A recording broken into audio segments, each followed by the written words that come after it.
कहानी शुरू होती है एक जंगल को दिखाते हुए। एक आदमी पागलों की तरह इस जंगल से निकलने की कोशिश में था। जंगल इतना घना था कि यहाँ से बाहर जाने का कोई रास्ता नहीं नजर आ रहा था। ये इंसान सूरज को देखते हुए आगे बढ़ा था, लेकिन अब सूरज भी ढल चुका था। लेकिन उसने भागना नहीं छोड़ा। भागते भागते एक पॉइंट आया जहाँ एक फेरी के स्केलेटन पे उसे लिखा मिला पॉइंट ऑफ नो रिटर्न, यानी यहाँ से कोई वापस नहीं जा सकता। इस बोर्ड को देखकर परेशानी उसके चेहरे पे साफ जाहिर थी। अंधेरा गहरा हो जाता है और एकदम से सारे परिंदे उड़कर यहाँ से चले जाते हैं। छुपने की कोई जगह भी नहीं थी। ये आदमी बहुत ज्यादा डर रहा था, इसीलिए दरख्त के ऊपर चढ़ जाता है और उसकी बदकिस्मती कि वो इतने ऊंचे दरख्त से गिर गया। इससे पहले कि वो बेहोश हो जाता, हम देखते हैं कि कोई उसे खींच कर ले गया। खींचने वाला कौन था ये नहीं दिखाया गया, लेकिन हमें इस आदमी की दर्द भरी चीखें सुनाई दी गई। सीन कट होता है और हमें 6 दिन बाद शहर में मीना नाम की एक लड़की को दिखाया जाता है। मीना की कोई दोस्त या फैमिली नहीं थी सिवाय एक बहन के। इस टाइम वो जिस पेट स्टोर पे काम कर रही थी,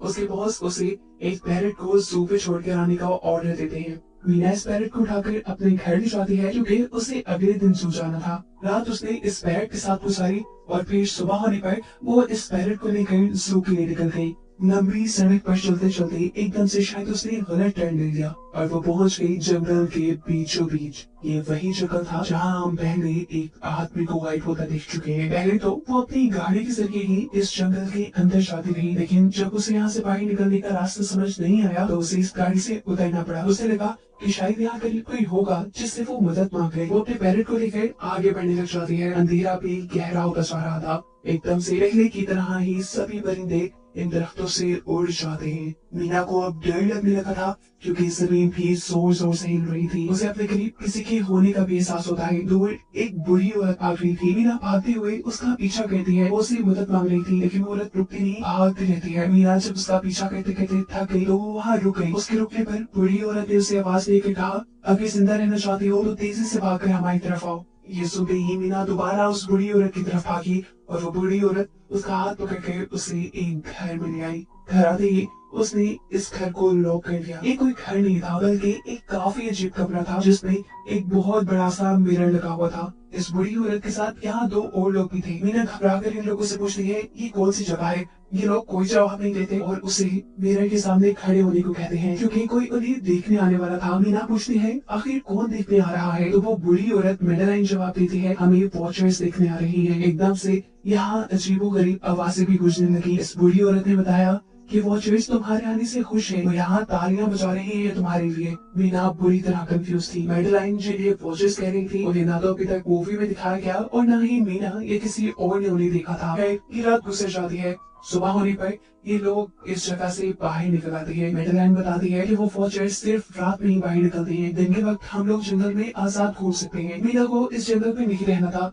वो यहाँ से निकलने के लिए आगे बढ़ जाती है, पर मेडलाइन कहती है ये तुम्हारा अच्छा फैसला नहीं, इस जंगल से बाहर निकलने का कोई रास्ता नहीं है। रात होने से पहले पहले हमें इस घर में वापस आना पड़ता है। अगर तुम लेट हो गई तो तुम अपनी जान से हाथ धो बैठोगी। मीना किसी की बात नहीं सुनती और अपने पैरट को लिए आगे बढ़ती रहती है। आगे बढ़ने पर उसे भी वही साइन दिखाए थे, पॉइंट ऑफ नो रिटर्न वाले।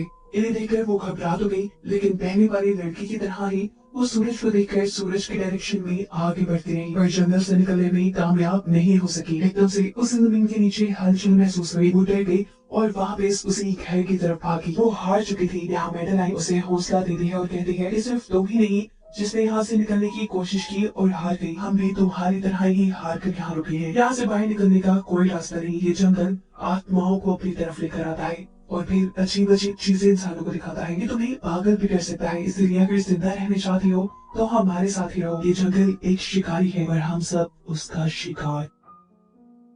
मेडलाइन उसे पॉइंट ऑफ नो रिटर्न वाले काफी सारे साइन बोर्ड दिखाती है जो कि जंगल में गोल दायरे में लगाए गए थे। मेडलाइन बताती है कि ये हमारे घर से आधे दिन के फासले पे लगे हैं। अगर इससे आगे गए तो वापस लौटना मुश्किल हो जाएगा, इसलिए कभी भी ये तुम्हें नजर आए तो तुम इन्हें इग्नोर मत करना। मीना पूछती है ये सब किसने बनाया, तो वो जवाब देती है ये एक प्रोफेसर ने बनाया था। रात हो जाती है, ये लोग वापस उस घर के अंदर आ जाते हैं। हर रात वॉचर्स उन्हें देखने के लिए आते थे। आज की रहना लड़की उनके सामने डांस करती है और कहती है ये सब उन्हें पसंद है। ऐसा नहीं था कि इन चारों को हर रात वॉचर्स के सामने खड़ा ही रहना पड़ता था। ये लोग जो चाहते वो कर सकते थे, लेकिन उनकी तरफ अपनी कमी नहीं कर सकते थे। रात में तो इन्हें सिर्फ वॉचर्स का मसला था, लेकिन दिन में भी इन्हें बहुत मुश्किलों का सामना करना पड़ता था। ये जंगल से हर रोज कुछ न कुछ हंट करके लेके आती थी, जिनसे इनका गुजारा होता था। अगले दिन कीरा और मीना दोनों जंगल में खाना इकट्ठा करने के लिए जाती है। मीना कीरा से सवाल करती है आखिर के वॉचर्स चाहते क्या है। कीरा बताती है मुझे भी कुछ खास नहीं पता, लेकिन मेडलाइन के पास एक थ्योरी है। उसके मुताबिक ये वॉचर्स हमें देखते हैं, हमें ऑब्जर्व करते हैं, लेकिन अगर हमने इन वॉचर्स को देखा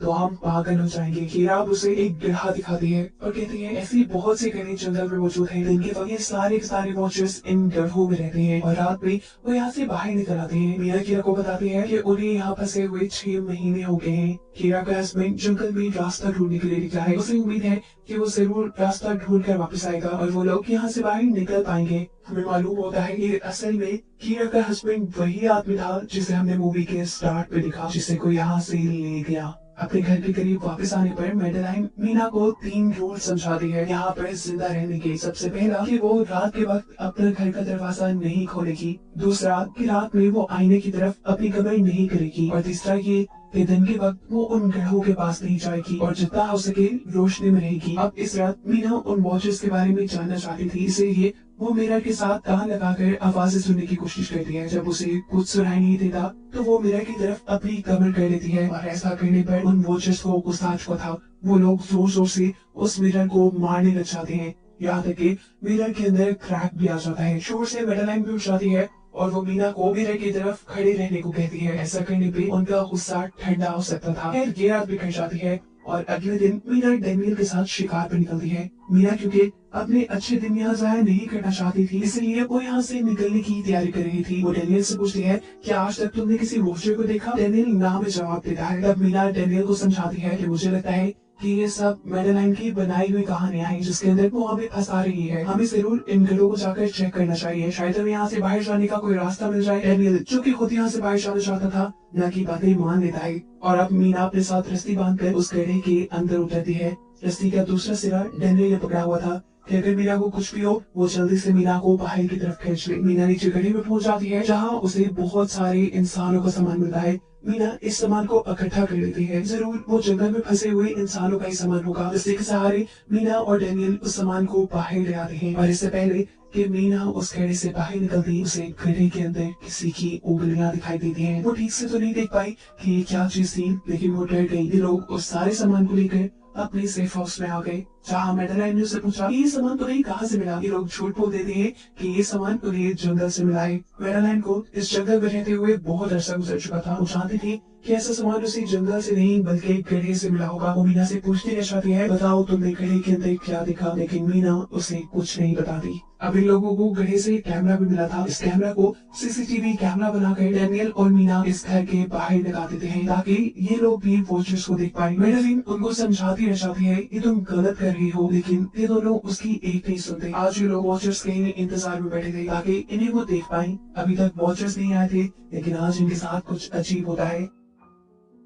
उनका दरवाजा खटखटाया जाता है। ये लोग कैमरे से देखते हैं तो वहाँ उन्हें इंसानी टांग दिखाई दे रही थी। बाहर जो कोई भी था वो कीरा के हस्बैंड की आवाज में बात कर रहा था। कीरा को लगा कि जरूर उसका हस्बैंड यहाँ से बाहर निकलने का रास्ता ढूंढ आया है। वो जल्दी से उठ गई दरवाजा खोलने के लिए जाती है, लेकिन मेडलाइन उसे रोक देती है और कहती है तुम ये दरवाजा नहीं खोल सकती। मैं जानती हूँ भाई तुम्हारे हस्बैंड नहीं है। कीरा को मेडलाइन की बातों पे यकीन नहीं था, इसलिए मेडलाइन कहती है तुम इसका इम्तिहान ले लो। तुम मुझसे कोई ऐसी बात पूछो जिसके बारे में सिर्फ तुम या तुम्हारा हस्बैंड जानता हो। कीरा बाहर खड़े हुए इंसान से एक किताब के बारे में सवाल करती है, जिसके बारे में उसे पता होना चाहिए था, लेकिन जब बाहर खड़ा हुआ इंसान कोई जवाब नहीं देता तो ये समझ जाते हैं कि ये वॉचर ही है। ये जब दरवाजा नहीं खोलते तो वॉचर इनके बाहर लगाए हुए कैमरा को तोड़ देता है।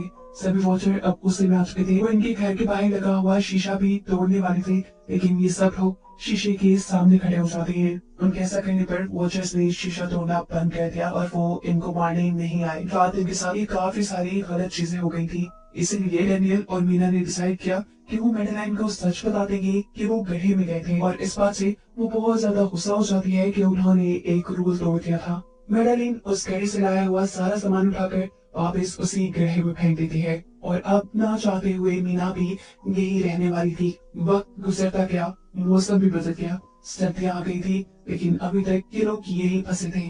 मीना हर रोज यहाँ से बाहर निकलने वाले रास्ते की तलाश में जाती थी, लेकिन उसे कोई रास्ता नहीं मिलता था। उसने एक नक्शा भी बनाया था। उसे यकीन था कि कभी तो वो ये नक्शा पूरा कर ही लेगी। सर्दियों की वजह से इन्हें खाना भी ठीक से नहीं मिल रहा था और खाना ना मिलने की वजह से इनकी दिमागी हालत खराब होती जा रही थी। और इसी सब में मैडेलिन और डैनियल का झगड़ा हो जाता है। उसे में वो मैडेलिन के साथ साथ मीना को भी बाहर छोड़ के मीना को सेफ हाउस में ले जाकर लॉक कर देता है। अंधेरा भी होने वाला था। मैडेलिन और मीना बहुत दरवाजा खटखटाती है। डैनियल की मिन्नतें करती है कि प्लीज ये दरवाजा खोल दो, लेकिन वो दरवाजा नहीं खोलता। फिर अंधेरा भी हो गया और मजबूरन इन्हें अपनी जान बचाने के लिए एक घने दरख्त के नीचे खड़ा होना पड़ा। अब तो इन्हें वॉचर्स के आने की आहटें भी सुनाई दे रही थी। इस टाइम मीना और मैडेलिन के साथ हम ऑडियंस को भी इन वॉचर्स की एक झलक दिखाई जाती है। ये लोग लंबे लंबे, पतले और खतरनाक थे।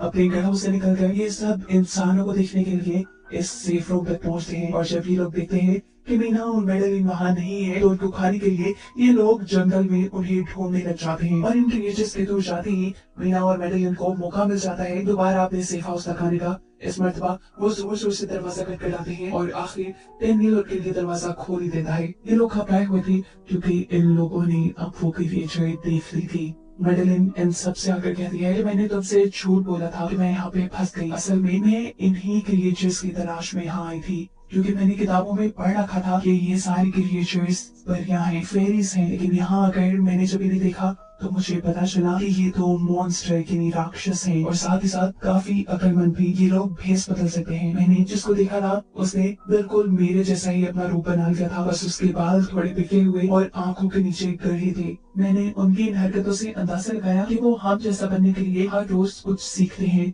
इसीलिए ये हर रोज आकर हमें ऑब्जर्व करते हैं और जो जो काम हम करते हैं वैसे ही काम ये लोग करने लग जाते हैं। इनकी इन्हीं बातों की तरह दोबारा दरवाजे पे खटखटाहट होती है। ये क्रिएचर्स अब इन्हीं की तरह बोल रही थी। वो अंदर आना चाहती थी लेकिन ये दरवाजा नहीं खोल सकते थे। अगर ये दरवाजा ना भी खोलते फिर भी क्या हो जाता, उनके क्रिएचर्स में इतनी ताकत थी कि वो इस लोहे के दरवाजे को तोड़ के अंदर आ जाए। इन लोगों को कहीं छुपना था। सभी को कुछ समझ नहीं आ रही थी, पर अचानक डैनियल की नजर फर्श पे पड़ती है। यहाँ फर्श थोड़ा ऊपर नीचे था। वो जैसे ही कारपेट उठाकर दिख रहा है तो नीचे एक बंकर था। ये लोग बिना वक्त किए उस बंकर का दरवाजा खोल के उसके अंदर चले जाते हैं और फिर बंकर बंद कर लेते हैं। ये लोग इस चीज से हैरान थे कि ये बंकर इतने अरसे से यहाँ था और इन लोगों को पता भी नहीं चला। इस बंकर के नीचे बहुत फैसिलिटीज थी, हजारों दिन का खाना, बहुत सारी टीवी, टेक्नोलॉजी और भी बहुत सा जरूरत का सामान रखा था। मीना जानना चाहती थी कि आखिर ये जगह किसने बनाई, इसीलिए वो इस कंप्यूटर को ऑन कर लेती है। इस कंप्यूटर में इंटरनेट तो नहीं था, लेकिन बहुत सारा डेटा सेव था, जिसे खोलने पर इन्हें पता चलता है कि ये सारी जगह डॉक्टर मार्टिन ने बनाई थी। ये असल में प्रोफेसर को इन क्रिएचर्स के बारे में पता था। वो इन क्रिएचर्स पर रिसर्च करना चाहता था, इसलिए उसने ये बंकर बनाया था। वो इस बंकर में रहता था। पैसों का लालच देकर वो दूसरे इंसानों को यहाँ लेकर आता था और रात के वक्त उन्हें ऊपर रूम्स में छोड़कर खुद इस बंकर में आकर छुप जाता था और वो मॉन्स्टर फिर उन इंसानों को खा जाया करते थे। अपनी सारी रिसर्च के दौरान डॉक्टर मार्टिन बताते हैं कि ये क्रिएचर कोई मॉन्स्टर नहीं बल्कि असल में फेरीज थी, जो पहले इंसानों के साथ रहती थी, लेकिन फिर इंसानों ने इन्हें धोखा दिया। इन्हें यहाँ जंगलों में फंसाकर वो यहाँ से निकल गए, पर काफी साल जमीन के नीचे रहने की वजह से इनका जादू और इनके पर चले गए। डॉक्टर मार्टिन बताते हैं कि सारी रिसर्च के दौरान उन्हें एक सबसे अलग फेरी मिली, जो रोशनी में भी उन घरों से बाहर आ सकती थी। वो अच्छी थी, उसे डॉक्टर मार्टिन को मारा नहीं। डॉक्टर मार्टिन उसे यहाँ ले आया। वो फेरी मार्टिन के साथ रहकर सब कुछ सीख गई, लेकिन थोड़े अरसे बाद इन दोनों के अंदर कोई लड़ाई हो गई। इस कंप्यूटर में बहुत सी वीडियोस थी और हर वीडियो में डॉक्टर मार्टिन ने कुछ न कुछ बताया हुआ था। मीना बस ये जानना चाहती थी कि आखिर में क्या हुआ, इसीलिए वो सबसे आखिरी वीडियो प्ले करती है, जिसमें वो देखती है कि प्रोफेसर खुद को और उस फेरी को मारने वाली है। मरने से पहले वो इस जंगल में फंसे हुए लोगों के लिए यहाँ से निकलने का रास्ता बता देता है और कहता है कि शाम में जिस डायरेक्शन में परिंदे भागते हैं उसी डायरेक्शन में भागने से वो लोग इस जंगल से निकल सकते हैं। उसने इस रिकॉर्डेड मैसेज में कहा था कि अगर कोई इस जंगल से निकलने में कामयाब हो गया तो यूनिवर्सिटी में जाकर मेरी सारी रिसर्च तबाह कर देना।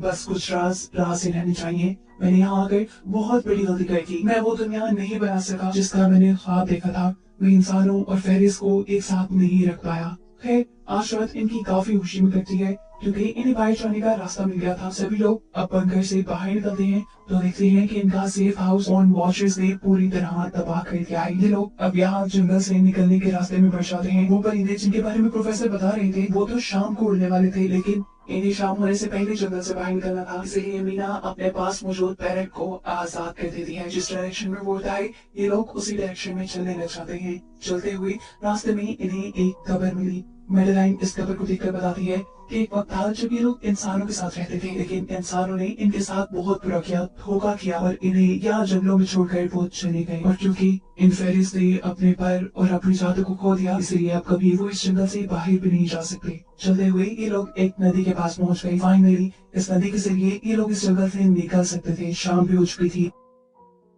वो फेरीज, वो वॉचर्स अब जमीन से बाहर निकलने लगे थे। इससे पहले कि ये लोग डॉक्टर मार्टिन की बोट में बैठे यहाँ से दूर चले जाते, डैनियल को यहाँ अपना साथी जॉन मिल जाता है। वो जख्मी हालत में था। डैनियल उसकी मदद के लिए आगे बढ़ता है। बाकी सब अपनी बोट में बैठ गए थे। इससे पहले कि डैनियल वापस आता, ये लोग देखते हैं कि डैनियल जिसकी मदद करने गया वो कोई इंसान नहीं बल्कि रूप बदलने वाली फेरी थी, जिसने अब उनकी आंखों के सामने डैनियल का रूप ले लिया था। ये सब लोग डैनियल के लिए कुछ नहीं कर पाते। उस फेरी ने अब डैनियल के माथे पे एक निशान बनाते हुए उसे जान से ही मार डाला था। इन्हें मालूम होता है कि फेरीज ये नदी पार नहीं कर सकती और फाइनली ये लोग खुद इस नदी को पार करके शहर तक पहुंच जाते हैं। सीक्रेट होकर हमें दिखाया जाता है कि अब मीना डॉक्टर मार्टिन की कहे के मुताबिक उनकी यूनिवर्सिटी में उनका सारा डाटा खत्म करने के लिए आई है। और इससे पहले कि वो उनका रिसर्च डाटा डिलीट करती, उसे इसके जरिए एक नई बात पता चलती है कि जब हजारों साल पहले इंसान और फेरीज एक साथ रहते थे तो तब इनकी शादी भी हो जाया करती थी। ऐसे इंसानों और फेरीज के बच्चे भी हुए जिन्हें हाइब्रिड्स कहा जाता है। उसे यहाँ पे ये बात भी पता चली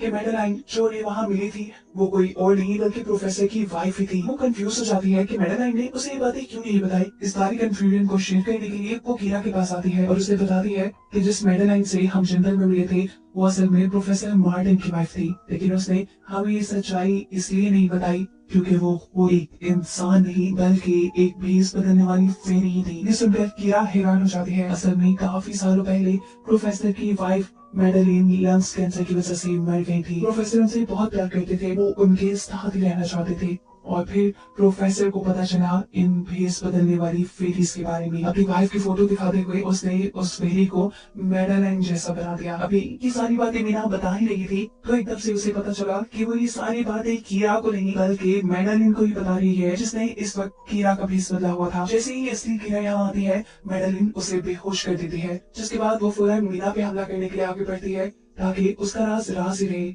इससे पहले कि वो मीना को मार देती, वो उसे कहती है मैं इकलौती थी जो जंगल में सबसे अलग थी। वहाँ सारी फेरिस मेरा मजाक उड़ाती थी। मैं दिन के वक्त भी बाहर निकल सकती थी। इसी गुस्से में उन्होंने मुझे वहाँ से बाहर निकाल दिया। तब मीना उसे कहती है तुम अलग नहीं थी, तुम बहुत ज्यादा खास थी। असल में तुम हाइब्रिड हो, आधी इंसान और आधी फेरी हो। इसी वजह से तुम फेरिस के साथ भी रह सकती हो और इंसानों के साथ भी, और यही वजह है कि तुम उस जंगल से बाहर निकल आई। मीना के सारा सच बताते ही एकदम से मेडेलिन के पास उसके पैर और उसके जादू वो वापिस आ जाता है, जिसके बाद वो मीना को यही छोड़कर यहाँ से उड़ जाती है। अब कहानी कुछ हफ्तों बाद की दिखाई जाती है, जहाँ मीना अब अपनी बहन के पास गई है। जंगल और फेरी वाले सारे वाक्य के बाद वो काफी डर गई थी और अब वो अपनी बहन के साथ ही रहना चाहती थी। उसने अपनी बहन को बताया कि मुझे लगता है कि वो फेरी अभी भी मेरा पीछा करती है। तब मीना की बहन उससे कहती है तुम डरो नहीं, कुछ नहीं होगा। और कहानी के आखिरी सीन में हमें एक बच्ची को दिखाया जाता है जो कि इस वक्त भी मीना के घर के नीचे ही थी। ये कोई और नहीं बल्कि वो फेरी मेडेलाइन ही है जो इनकी दुनिया में